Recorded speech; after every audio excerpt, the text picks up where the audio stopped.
결혼 4년 차를 맞은 35살의 남편 민수와 33세 아내 지은은 중소 IT 기업에서 함께 일하는 맞벌이 부부였습니다.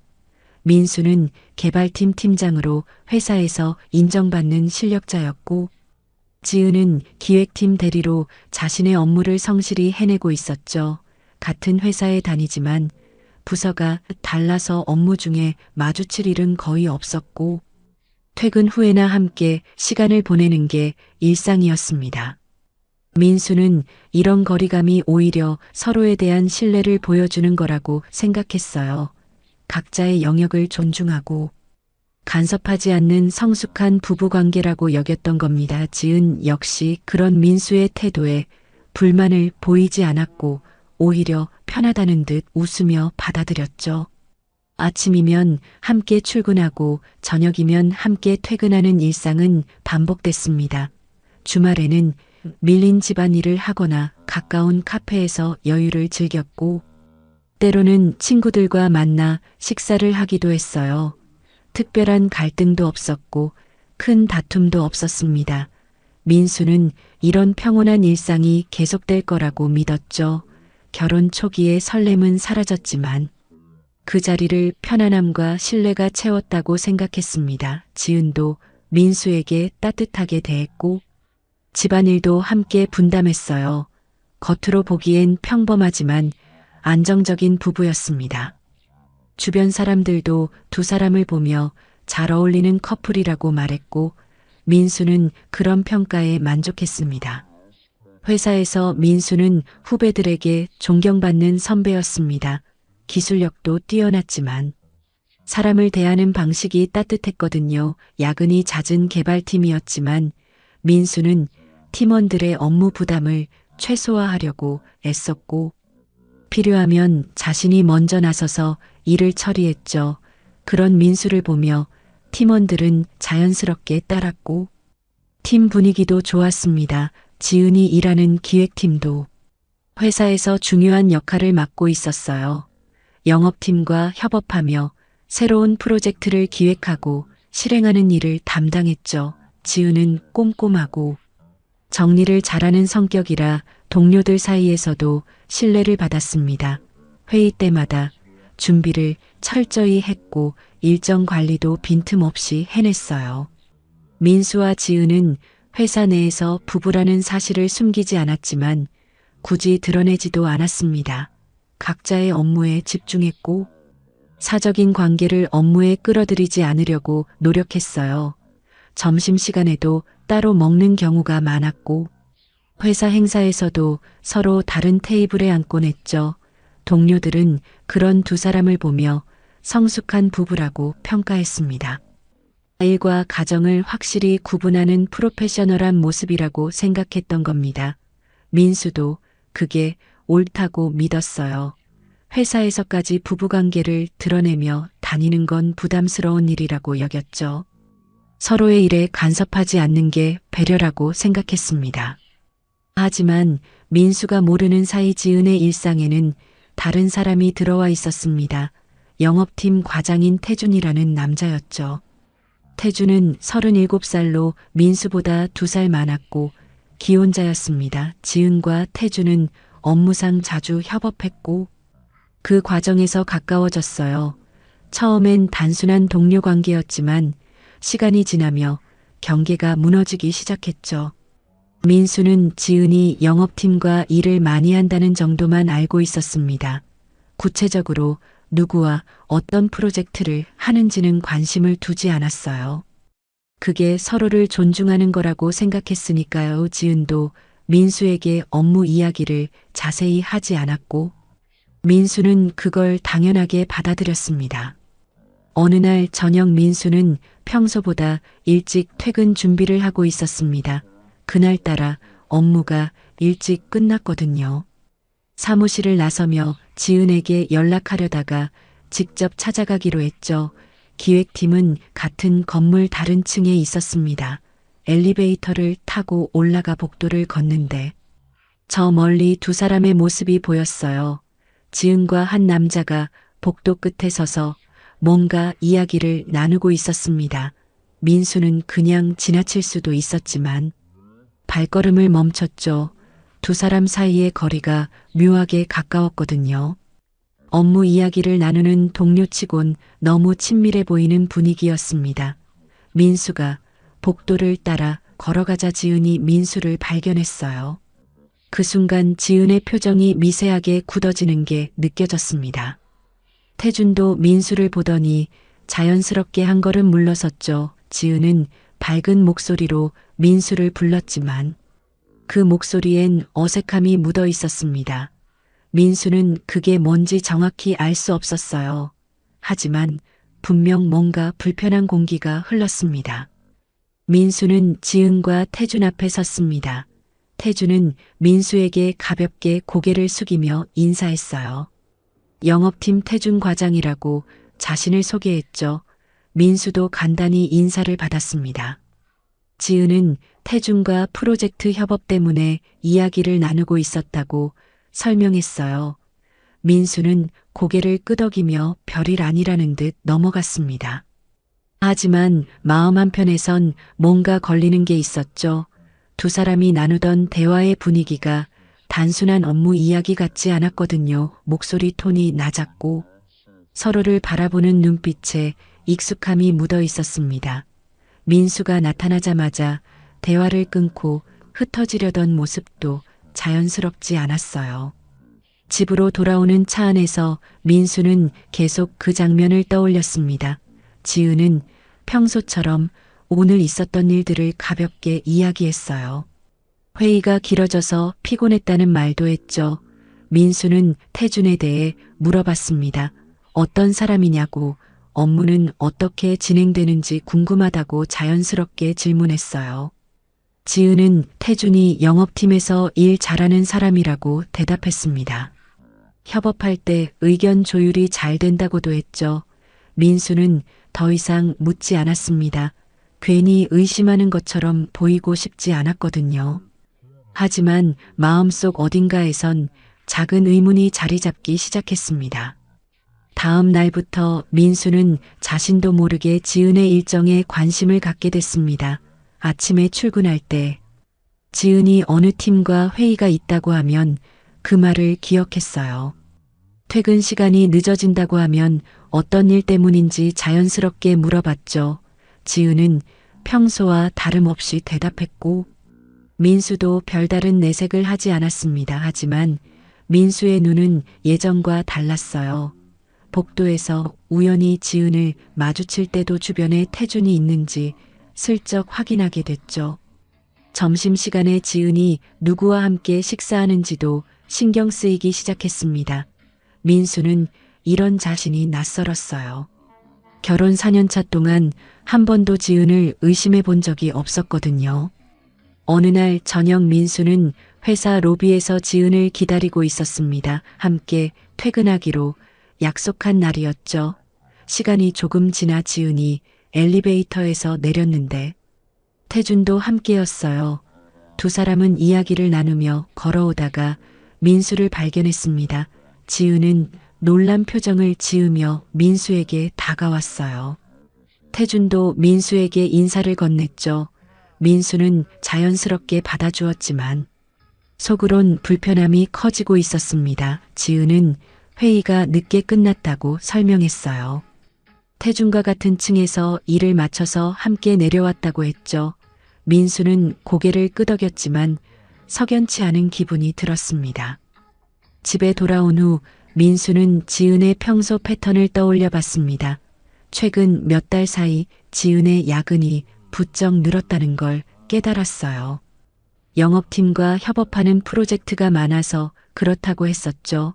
민수는 그때마다 이해한다고 말했고 지은을 기다려 주었습니다. 하지만 지금 생각해보니 그 야근 일정들이 정말 업무 때문이었는지 의문이 들었어요.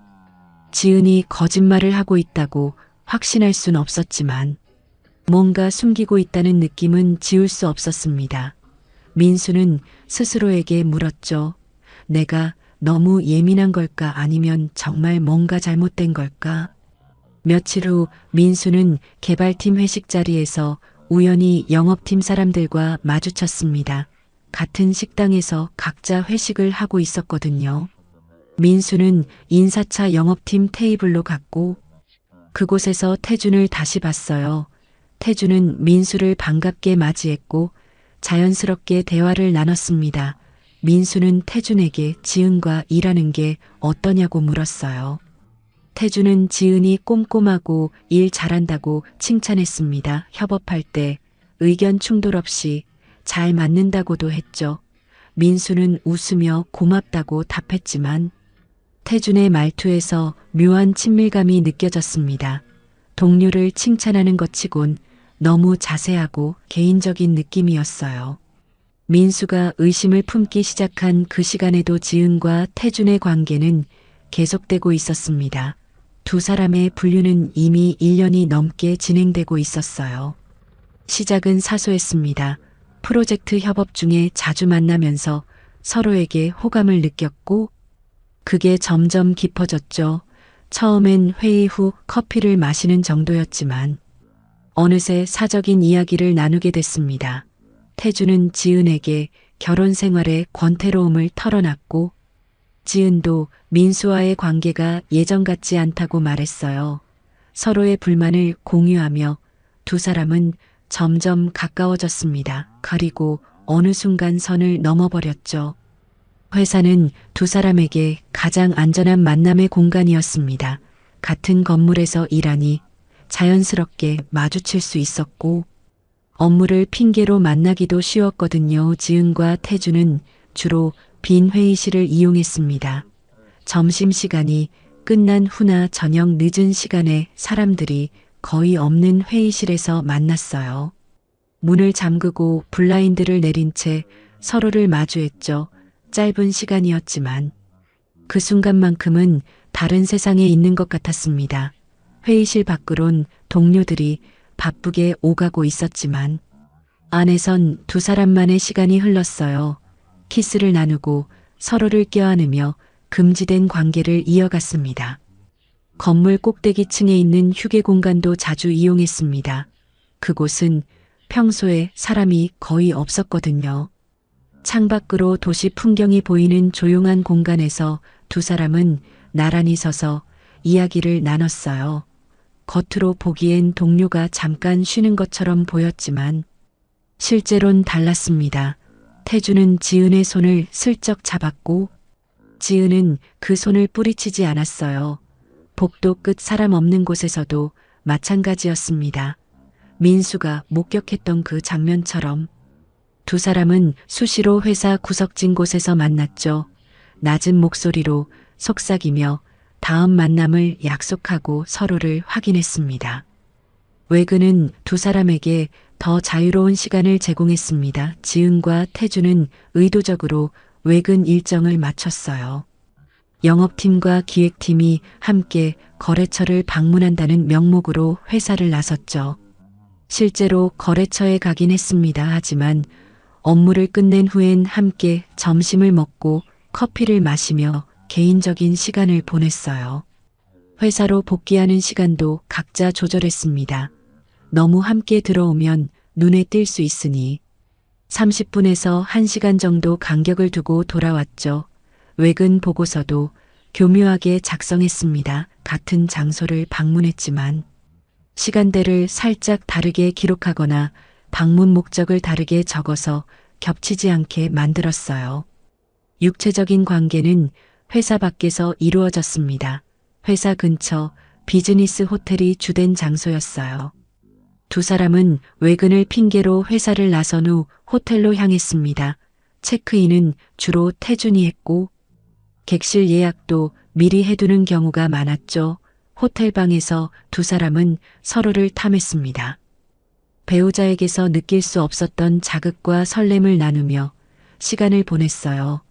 끝난 후엔 각자 옷을 정리하고 아무 일 없었다는 듯 회사로 돌아갔습니다. 지은은 화장을 고치고 향수를 뿌려 흔적을 지웠고 태준도 깔끔하게 정돈한 모습으로 사무실에 나타났죠. 동료들은 두 사람이 성실하게 외근을 다녀온 줄로만 알았습니다. 모든 연락은 개인 메신저로만 이루어졌습니다. 회사 메신저나 문자 메시지는 절대 사용하지 않았어요.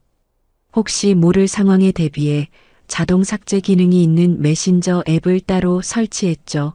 메시지를 주고받은 후 일정 시간이 지나면 자동으로 삭제되게 설정했습니다. 통화 기록도 남기지 않았어요. 급한 일이 있을 땐 회사 화장실이나 계단에서 몰래 전화를 걸었죠. 지은은 민수 앞에서도 자연스럽게 행동했습니다. 휴대폰을 확인할 때도 태어냈고 민수가 물어보면 회사 동료라고 대답했어요. 민수는 의심할 이유가 없었습니다. 결혼 4년차 동안 지은을 믿어왔으니까요. 민수의 달라진 모습은 같은 개발팀 후배인 준호의 눈에도 들어왔습니다. 준호는 민수보다 5살 어린 29살의 개발자였고 입사한 지 3년째였어요. 민수 밑에서 일을 배우며 성장했고 팀장인 민수를 진심으로 존경했습니다.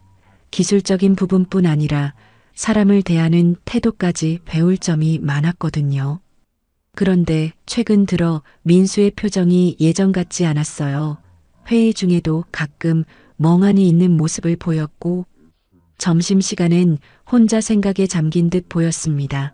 준호는 민수에게 괜찮으냐고 물어봤지만 민수는 괜찮다며 웃어넘겼죠. 하지만 준호는 뭔가 민수를 힘들게 하는 일이 있다는 걸 느낄 수 있었습니다. 준호는 개발 업무 외에도 회사 보안 시스템 관리 업무를 겸하고 있었습니다. 회사 규모가 크지 않아서 IT팀에서 보안까지 담당했거든요. 출입 시스템 점검, 네트워크 보안 관리, CCTV 시스템 유지 보수 등이 준호의 몫이었어요. 매달 정기적으로 보안 점검 보고서를 작성해야 했고 그 과정에서 직원들의 출입 기록과 시스템 접속 로그를 확인했습니다. 개인정보라 함부로 들여다보진 않았지만 이상 징후가 있는지 점검하는 건 필수였죠. 어느 날 준호는 정기 점검을 하다가 특이한 패턴을 발견했습니다. 기획팀 지은 대리와 영업팀, 태준 과장의 출입 기록이 자주 겹쳤거든요. 처음엔 우연이라고 생각했습니다. 같은 회사에서 일하니 출입 시간이 비슷할 수도 있다고 여겼어요.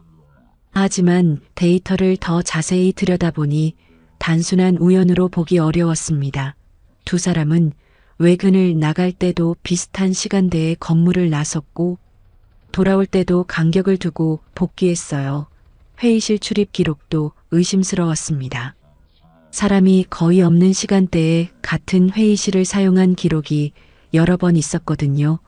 회의실 예약 시스템엔 등록되지 않은 채 그냥 들어간 경우도 많았죠. 준호는 더 확인해 봤습니다. 사내 네트워크 접속 로그를 보니 두 사람이 같은 층 같은 구역에서 동시에 접속한 기록이 반복적으로 나타났어요. 업무상 협업이 있다고 해도 이렇게까지 동선이 겹칠 이유는 없었습니다.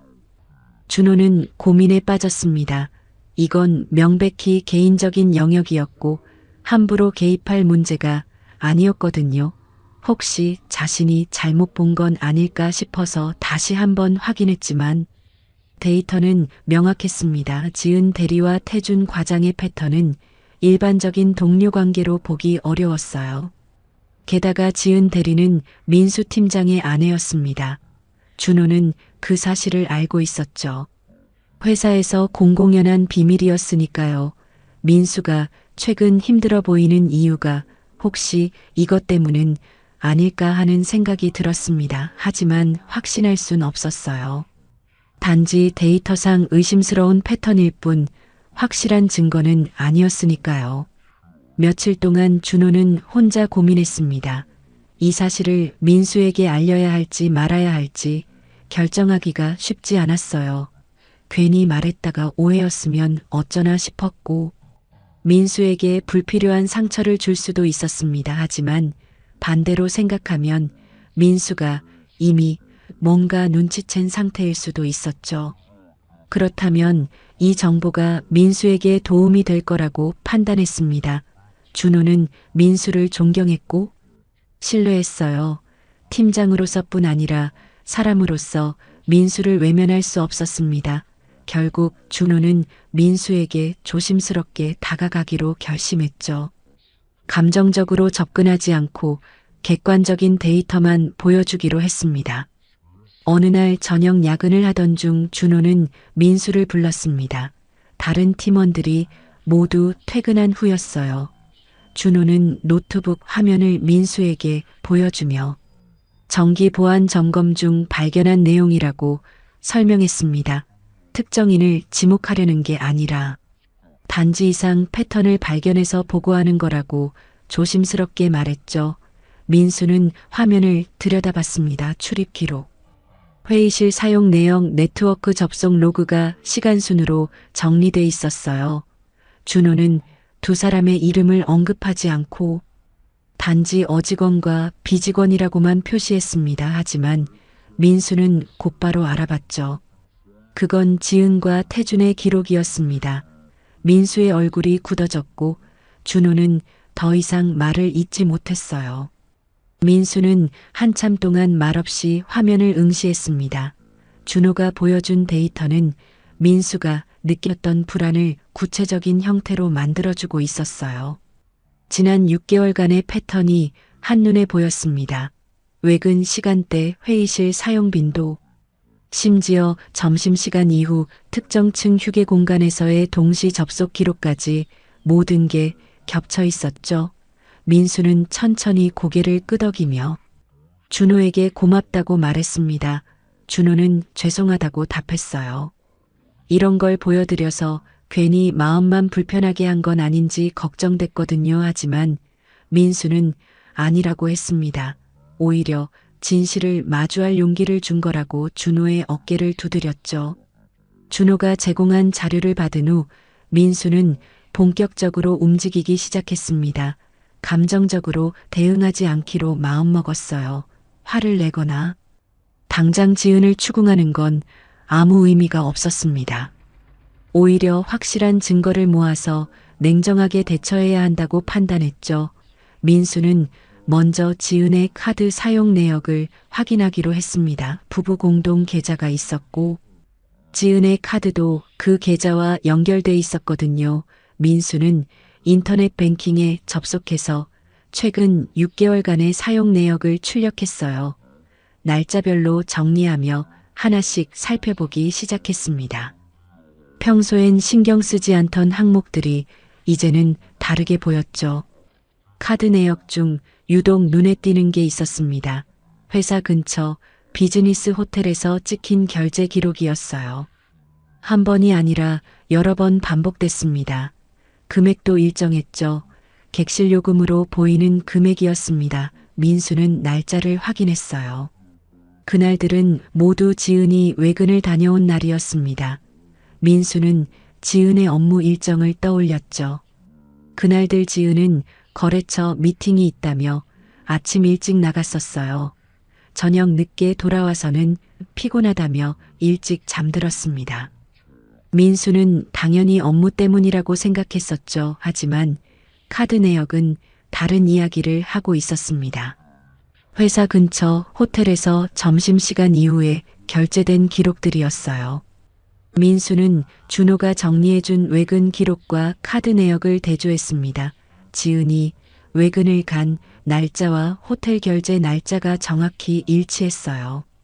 그뿐만 아니라 태준의 외근 날짜도 같은 날이었습니다. 준호가 제공한 출입 기록을 보니 두 사람은 비슷한 시간에 회사를 나섰고 돌아올 때는 30분에서 1시간 정도 간격을 두고 복귀했죠. 민수는 달력에 표시를 하며 패턴을 찾아냈습니다. 한 달에 두세 번 정도 이런 날이 있었어요. 규칙적이진 않았지만 분명한 반복이었습니다. 우연이라고 보기엔 너무 완벽하게 들어맞았죠. 민수의 손이 떨렸지만 계속 자료를 정리해 나갔습니다. 다음으로 민수는 회사 인사팀에 협조를 요청했습니다. 개인적인 문제가 있어서 CCTV 기록을 확인하고 싶다고 조심스럽게 말했어요. 인사팀 과장은 민수와 오래 알고 지낸 사이였고 민수의 진지한 표정을 보고 도와주기로 했습니다. 다만 공식적인 절차는 필요하다며 보안실과 협의했죠. 준호도 보안 담당자로서 협조했습니다. 민수는 특정 날짜의 출입 기록과 주차장 CCTV 영상을 요청했어요. 지은과 태준이 외근을 간다고 했던 날들이었습니다. 영상을 확인하는 데는 며칠이 걸렸지만 민수는 기다렸습니다. 감정을 추스르며 냉정함을 유지하려고 애썼어요. CCTV 영상이 준비됐다는 연락을 받고 민수는 보안실로 갔습니다. 준호와 인사팀 과장도 함께 자리했어요. 화면에는 회사 지하 주차장이 보였습니다. 날짜는 지은이 거래처 미팅이 있다고 했던 날이었죠. 오전 10시 30분경 지은이 차를 타고 주차장을 빠져나가는 모습이 찍혀 있었습니다. 민수는 화면을 뚫어지게 봤어요. 그로부터 5분 후 태준도 자신의 차를 몰고 나갔습니다. 복귀 시간도 확인했죠. 오후 4시경 태준이 먼저 돌아왔고 오후 5시쯤 지은이 들어왔습니다. 두 사람은 같은 시간대에 외근을 나갔지만 복귀는 따로 한 겁니다. 다른 날짜 영상도 마찬가지였어요. 패턴이 반복됐습니다. 민수는 외근 보고서도 확인했습니다. 인사팀 협조로 지은과 태준이 제출한 외근 신청서와 결과 보고서를 받았어요. 두 사람의 보고서를 나란히 놓고 비교했습니다.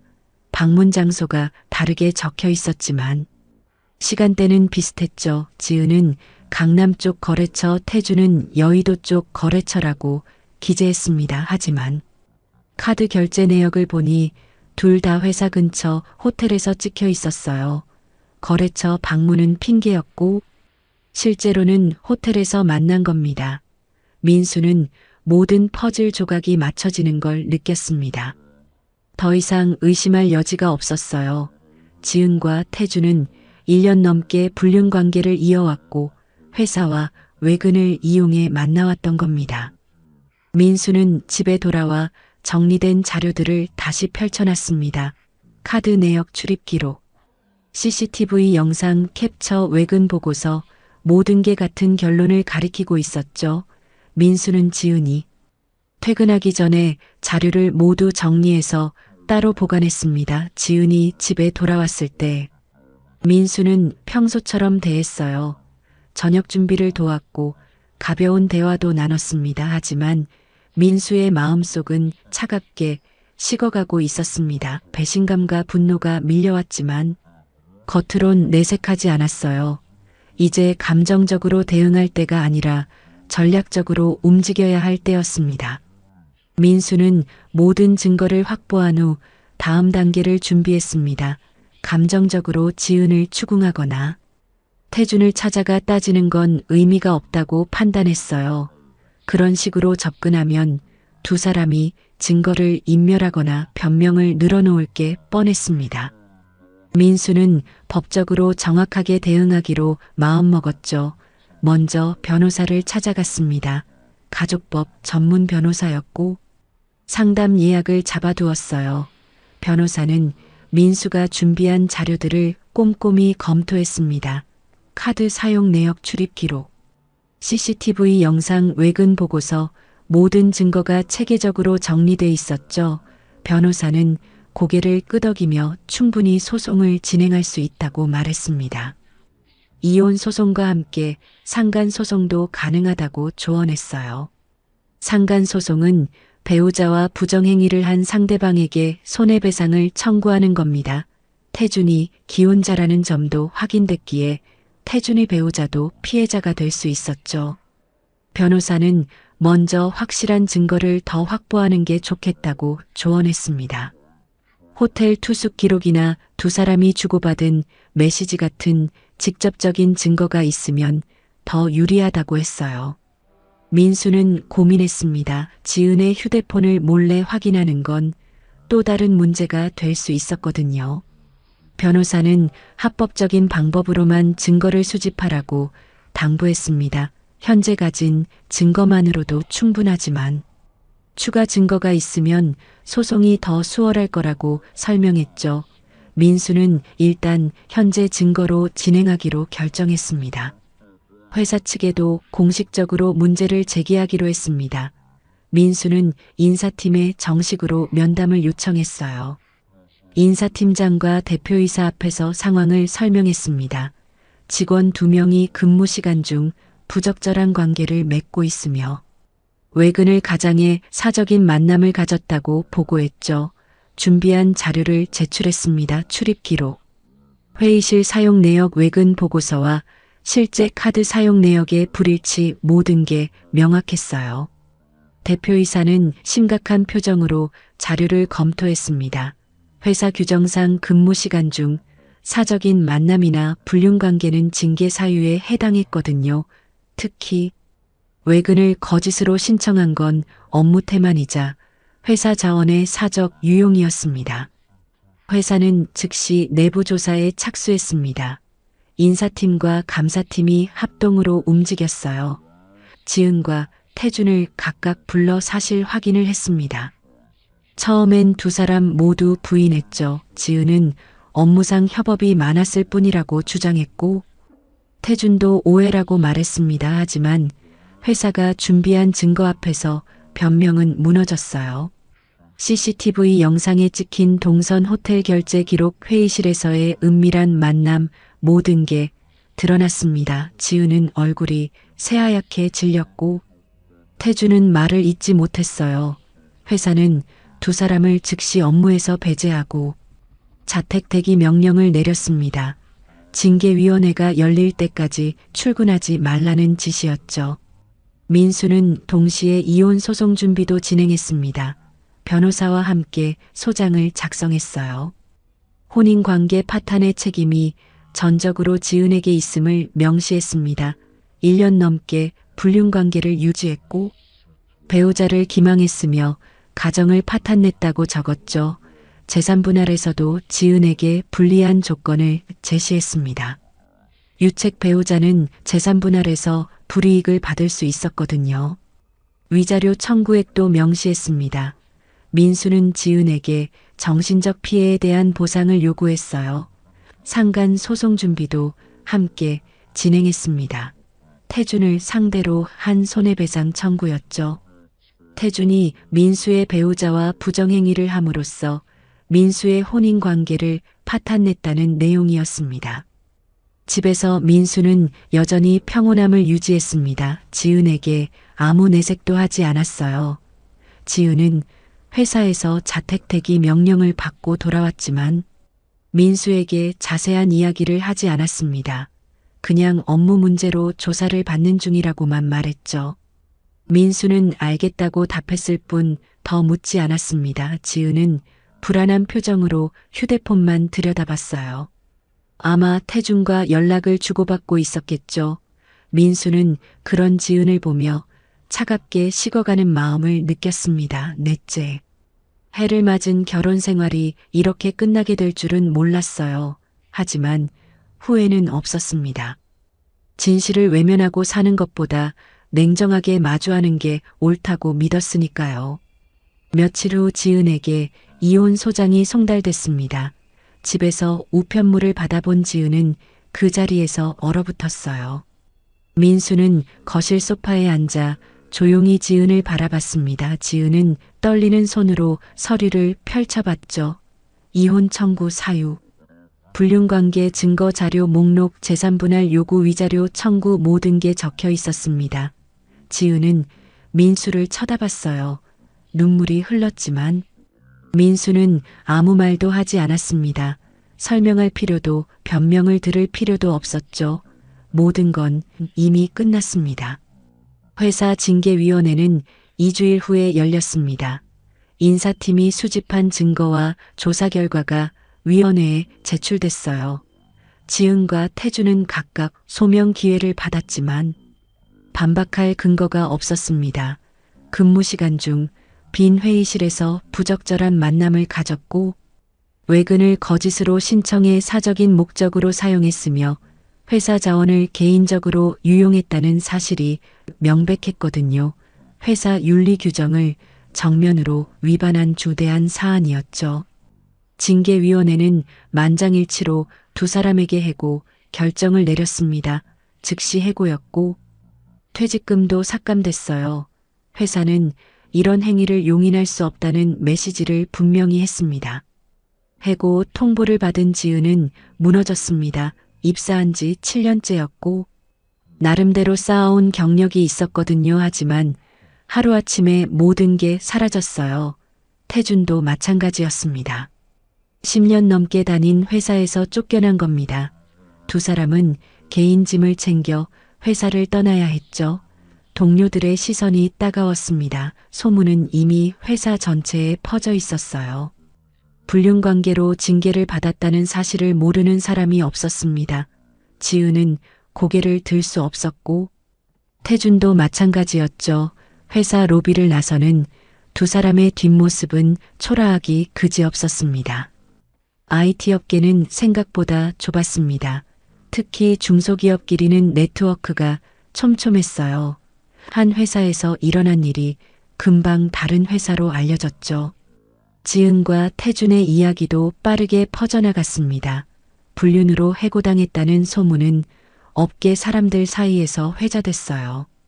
누구도 그런 전력이 있는 사람을 선뜻 채용하려 하지 않았습니다. 회사 내 윤리 문제로 해고된 사람은 리스크가 크다고 판단했거든요. 지은은 이력서를 여러 곳에 넣었지만 번번이 거절당했습니다. 면접까지 가도 이전 회사 퇴사 사유를 물어보면 답할 말이 없었어요. 거짓말을 하자니 나중에 들통날까 두려웠고 사실대로 말하자니 떨어지는 게 당연했습니다. 태준의 상황은 더 심각했습니다. 태준의 아내가 모든 사실을 알게 됐거든요. 민수의 변호사가 태준의 아내에게도 연락을 취했었습니다. 남편이 불륜을 저질렀다는 사실과 증거를 전달했죠. 태준이 아내는 충격에 빠졌어요. 결혼 12년 차였고 초등학생 자녀가 둘 있었습니다. 평범한 가정이라고 믿었는데 남편이 1년 넘게 다른 여자와 관계를 맺어왔다는 사실을 받아들이기 힘들었죠. 태준의 아내는 즉시 이혼을 결심했습니다. 변호사를 선임하고 이혼 소송과 위자료 청구 소송을 준비했어요. 태준은 직장도 잃고 가정도 잃게 생긴 겁니다. 민수와 지은의 이혼 소송은 빠르게 진행됐습니다. 지은 측에서 다툴 여지가 없었거든요. 증거가 명확했고 불륜 사실을 부인할 수 없었습니다. 지은의 변호사도 유리한 합의를 이끌어내기 어렵다고 판단했어요. 재산 분할에서 지은은 법정 지분보다 적게 받는 조건을 수용할 수밖에 없었습니다. 유책 배우자로서 불이익을 감수해야 했죠. 위자료도 민수가 청구한 금액이 그대로 인정됐습니다. 지은은 민수에게 5천만 원의 위자료를 지급하라는 판결을 받았어요. 지은이 가진 재산으론 당장 내기 어려운 금액이었지만 분할 납부라도 해야 했습니다. 상간 소송도 민수에게 유리하게 진행됐습니다. 태준을 상대로 한 손해배상 청구였죠. 법원은 태준이 민수의 혼인관계를 침해했다고 인정했습니다. 1년 넘게 지속된 불륜관계는 명백한 불법행위였고 이로 인해 민수가 정신적 고통을 받았다는 점도 인정됐어요. 태준은 민수에게 3천만 원의 위자료를 지급하라는 판결을 받았습니다. 태준은 직장을 잃은 상태에서 거액의 위자료까지 물게 됐죠.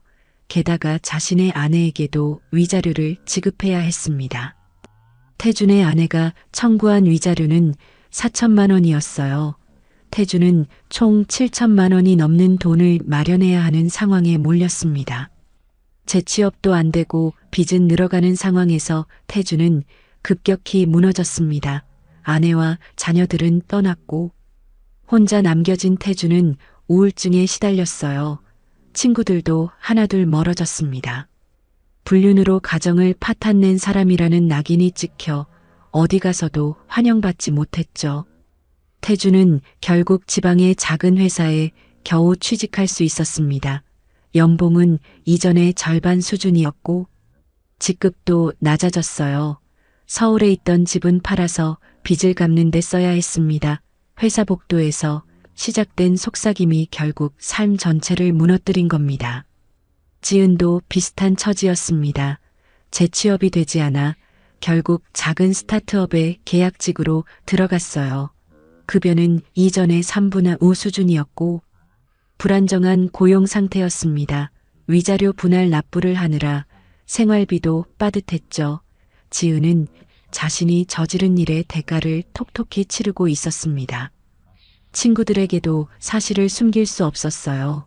이혼 사실을 알게 된 친구들이 이유를 물어왔고 지은은 제대로 대답하지 못했습니다. 결국 소문이 퍼졌고 지인들 사이에서도 고립됐죠. 모든 법적 절차가 마무리된 후 민수는 새로운 삶을 시작했습니다. 이혼은 정식으로 확정됐고 지은과는 완전히 남남이 됐어요. 넷째, 해를 맞이했던 결혼 생활은 그렇게 끝이 났습니다. 민수는 슬펐지만 후회하지 않았어요. 진실을 외면하고 거짓된 관계를 유지하는 것보다 차라리 정직하게 끝내는 게 옳다고 믿었습니다. 상처는 깊었지만 그 상처를 인정하고 받아들이는 게 치유의 시작이라고 생각했죠. 민수는 스스로를 다독이며 하루하루를 살아냈습니다. 회사에서 민수의 입지는 오히려 단단해졌습니다. 동료들은 민수가 겪은 일을 알고 있었지만 누구도 함부로 언급하지 않았어요. 대신 묵묵히 민수를 지지했습니다. 힘든 상황에서도 흔들리지 않고 일에 집중하는 모습을 보며 존경심이 더 커졌죠. 민수는 평소처럼 팀원들을 챙겼고 프로젝트를 성실하게 이끌어 나갔습니다. 개인적인 아픔을 업무에 끌어들이지 않으려고 노력했어요. 팀 분위기도 예전처럼 좋았고 성과도 꾸준히 나왔습니다. 민수는 일이 자신을 지탱해주는 힘이라는 걸 깨달았죠. 준호는 여전히 민수 곁에서 묵묵히 일했습니다. 그때 이후로 준호는 민수에게 개인적인 이야기를 꺼내지 않았어요. 그냥 평소처럼 업무 이야기만 나눴습니다. 민수도 준호에게 특별히 고맙다는 말을 하진 않았죠. 하지만 두 사람 사이엔 말하지 않아도 통하는 신뢰가 있었습니다. 준호가 제공한 자료가 아니었다면 민수는 진실을 확인하기 어려웠을 거예요. 증거 없이 의심만 하다가 더 깊은 상처를 받았을 수도 있었습니다. 준호는 조용히 물러나 제자리를 지켰고 민수는 그런 준호의 배려에 감사했습니다. 어느 날 퇴근길에 민수는 준호와 함께 간단히 술 한잔을 했어요. 많은 말을 나누진 않았지만 서로를 이해하는 시간이었죠. 민수는 혼자 사는 삶에 적응해 나갔습니다. 지은과 살던 집은 정리하고 작은 원룸으로 이사했어요. 새로운 공간에서 새로운 시작을 하고 싶었습니다. 집은 작았지만 깔끔하게 꾸몄고 필요한 것만 들여놨죠. 주말엔 밀린 빨래를 하고 청소를 했습니다. 혼자 밥을 해먹기도 하고 간단히 배달 음식을 시켜 먹기도 했어요. 처음엔 적적했지만 시간이 지나며 익숙해졌습니다. 혼자만의 시간이 나쁘지 않다는 걸 알게 됐죠. 책을 읽고 영화를 보고 산책을 하며 자신을 돌아보는 시간을 가졌습니다. 친구들이 민수를 걱정했습니다. 오랜 친구들이 연락해서 밥을 먹자고 했고 민수도 나가서 만났어요. 친구들은 민수가 괜찮은지 물어봤지만 깊이 파고들진 않았습니다. 그저 옆에 있어주는 것만으로도 위로가 됐죠. 민수는 친구들과 이야기를 나누며 웃기도 했습니다. 여전히 삶은 계속되고 있었고 주변엔 자신을 아끼는 사람들이 있었어요. 민수는 외롭지 않다는 걸 느꼈습니다. 배우자는 떠났지만 가족과 친구들은 여전히 곁에 있었죠. 부모님도 민수를 격려했습니다. 힘든 시기를 잘 견뎌내고 있다며 자랑스럽다고 말씀하셨어요. 시간이 흐르며 민수는 점점 안정을 찾아갔습니다. 처음엔 배신감과 분노가 컸지만 이젠 그 감정들도 가라앉았어요. 지은과 태준에 대한 미움도 사라져갔습니다. 그들은 이미 충분한 대가를 치렀고 민수는 더 이상 그들에게 신경 쓸 필요가 없었죠. 민수는 앞을 보기로 했습니다. 과거에 얽매이지 않고 미래를 준비하기로 마음먹었어요. 새로운 목표를 세웠고 하나씩 실천해 나갔습니다. 운동을 시작했고 건강을 챙겼죠. 자기 개발에도 시간을 투자했습니다.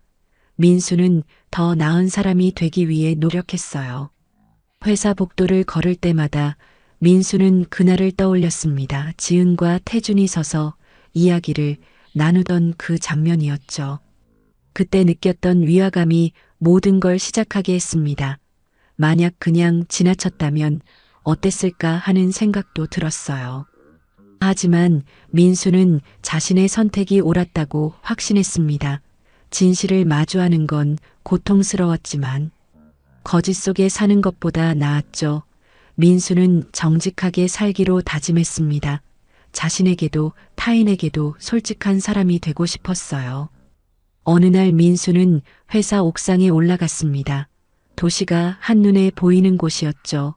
바람이 불어왔고 민수는 깊게 숨을 들이마셨습니다. 가슴속 깊이 박혀있던 무거운 돌덩이가 조금씩 가벼워지는 느낌이었어요. 민수는 웃었습니다. 오랜만에 진심으로 웃는 것 같았죠. 삶은 계속되고 있었고 민수는 여전히 서 있었습니다. 넘어지지 않고 버텨냈어요. 앞으론 더 단단한 사람이 될 거라고 다짐했습니다. 배신은 끝났고 상처는 아물고 있었죠. 민수는 새로운 시작 앞에 서 있었습니다. 거짓은 대가를 치렀고 정직한 선택만이 남았어요. 민수는 천천히 계단을 내려가며 내일을 준비했습니다.